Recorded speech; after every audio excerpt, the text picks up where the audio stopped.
Olá, você já ouviu este hino antes? Provavelmente não. Este é o hino da Proclamação da República.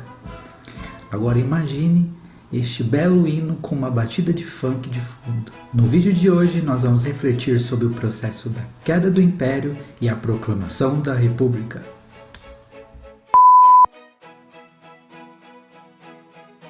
Ainda na época da colônia, movimentos republicanos começaram a surgir, como o caso da Conjuração Baiana de 1798, e várias outras revoltas ocorridas depois da independência também eram republicanas, como a Guerra dos Farrapos.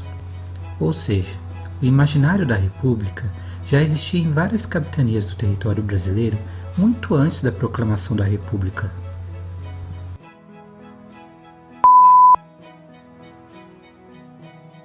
No século XIX, de 1822 a 1889, o Brasil foi uma monarquia, Dom Pedro I e Dom Pedro II sendo os respectivos monarcas do Império Brasileiro. Nas últimas décadas deste período, alguns setores da sociedade começaram a se descontentar com as políticas adotadas por Dom Pedro II. Estes setores eram a Igreja Católica, os grandes latifundiários e o Exército.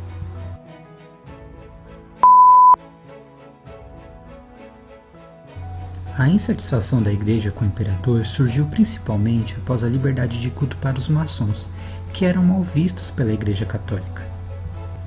Os grandes latifundiários estavam insatisfeitos com o fim da escravidão e cobravam a indenização do governo pelo dinheiro gasto na compra de escravos, e o governo se negava a pagar. Os militares não podiam participar da política, mesmo após o Brasil ter vencido a Guerra do Paraguai. Também estavam insatisfeitos com os baixos salários.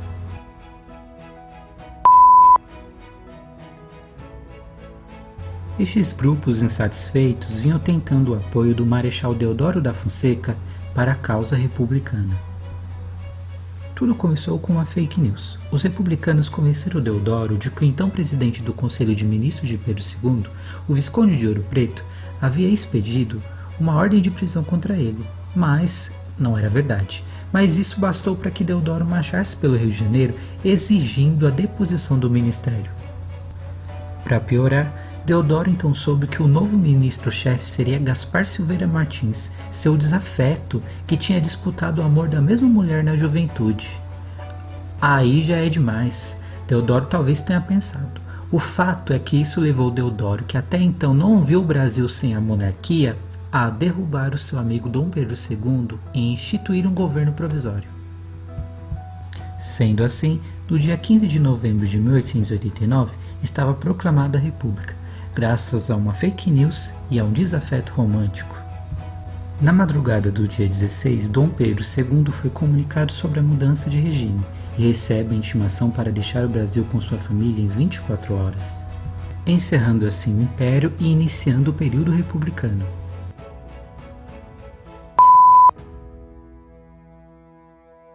Após a proclamação, foi criada uma bandeira para representar o símbolo nacional da República. O retângulo verde e o losango amarelo foram mantidos. A esfera azul com estrelas e a faixa branca com o lema Ordem e Progresso substituíram o brasão imperial.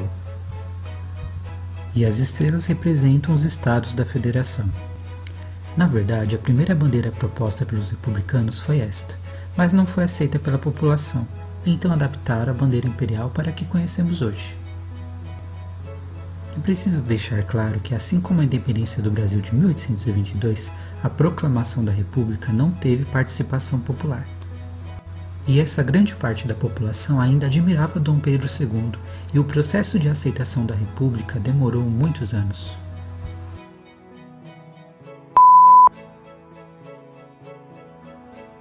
Uma das obras de arte que reflete o pensamento dos grupos responsáveis pela proclamação da República é A Pátria, feita por Pedro Bruno em 1919.